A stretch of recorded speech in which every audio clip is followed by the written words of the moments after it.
낙동강변에서 1.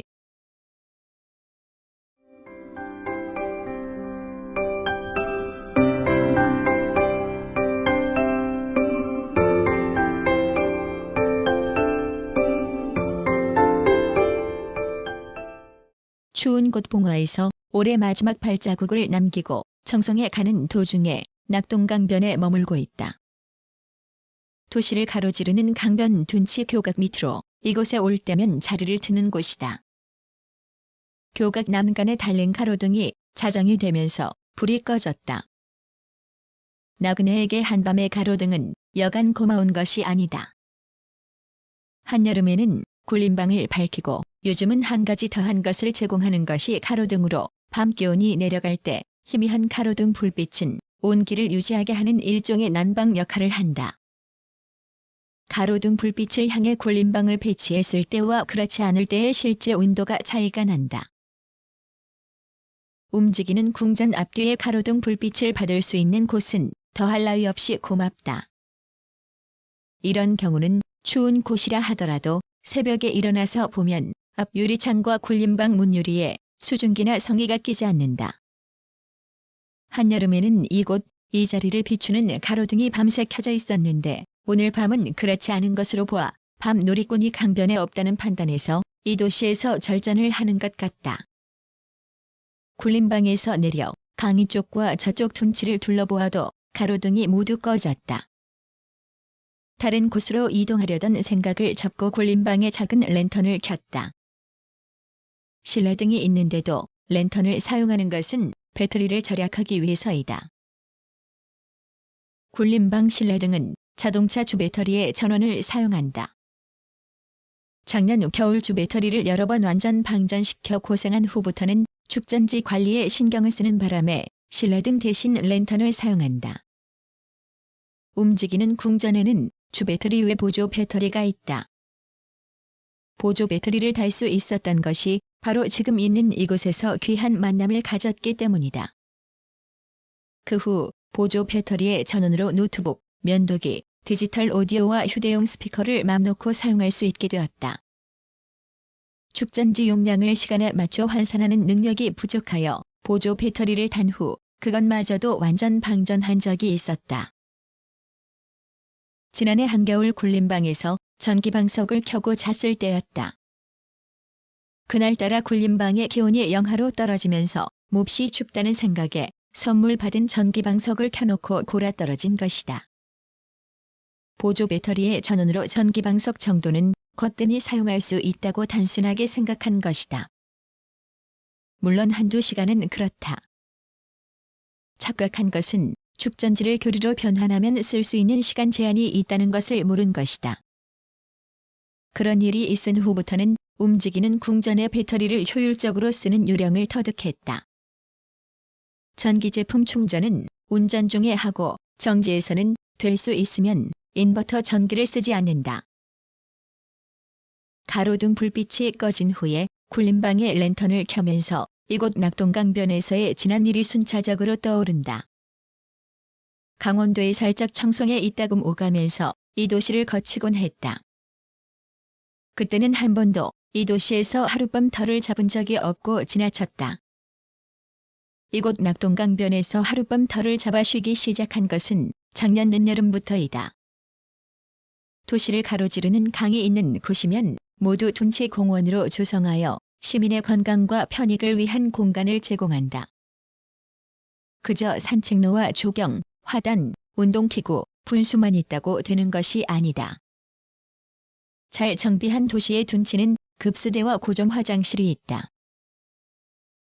산책 나온 사람들이 물을 준비하지 않아도 목이 마르면 먹을 수 있는 물과 먹은 물을 배설할 수 있는 깨끗한 화장실이 있어야 제대로 된 둔치공원이라 할 수 있는데 이 조건을 구비한 도시가 많지 않다.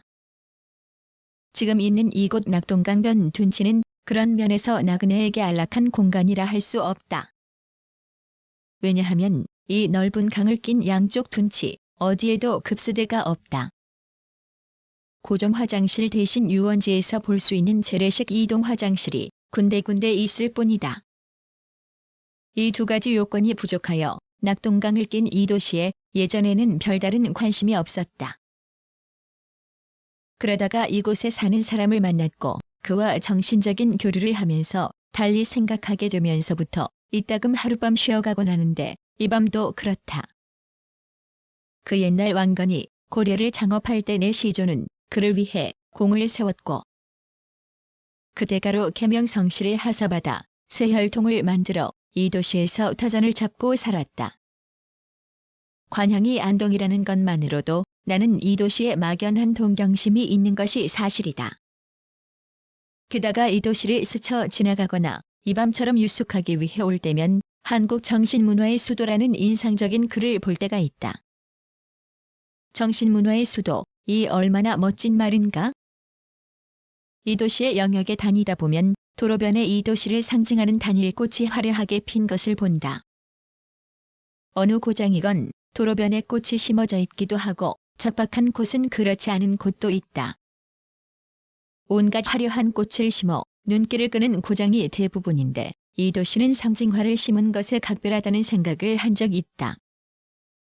게다가 이 도시는 성공적인 축제도 열고 있다. 보이는 것만으로 보면 이 도시는 나무랄 데가 없다. 그러나 나 같은 나그네는 이 도시의 축제를 구경하러 올 일은 거의 없다. 그런 문화생활을 하기에는 처지가 안 되기 때문이다.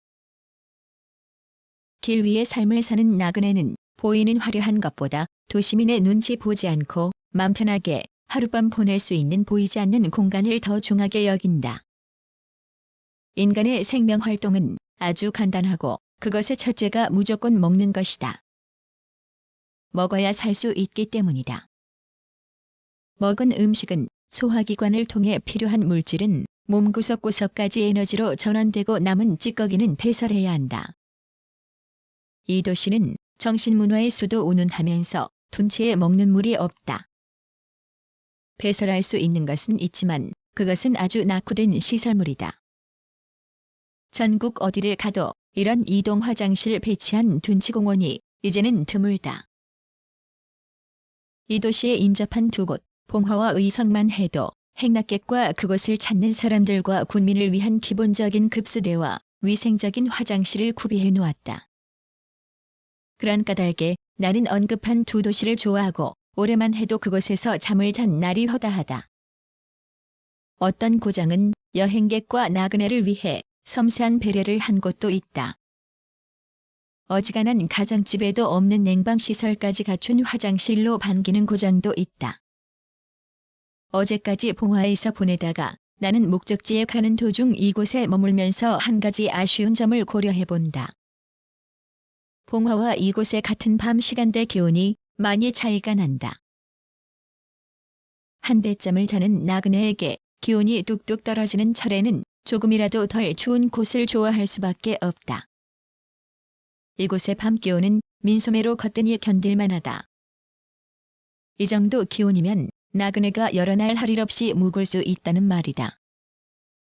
그러려면 먹을 물이 있어야 한다. 단지 아쉬운 것은 이뿐이다. 언젠가는 이 도시, 이 좋은 둔치에도 급수대와 깨끗한 고정 화장실이 있어 마음 편하게 여러 날 쉴 수 있게 되기를 바란다. 보이는 것의 화려함 뒤에 보이지 않는 것의 소홀함이 있는데도 불구하고 한국 정신문화의 수도라는 말은 왠지 어색하다는 생각이다. 내가 좋아하는 이 도시의 하룻밤터는 용호대교 밑이다.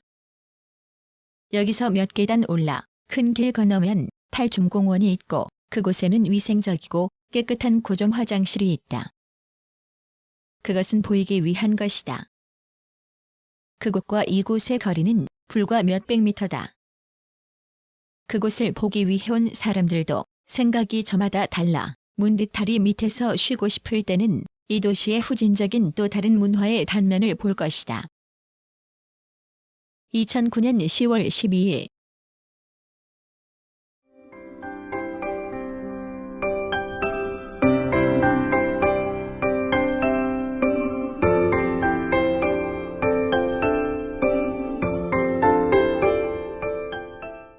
글, 모든 것으로부터 자유인 무학. 낭독, 글 읽어주는 고지혜. 들어주셔서 고맙습니다.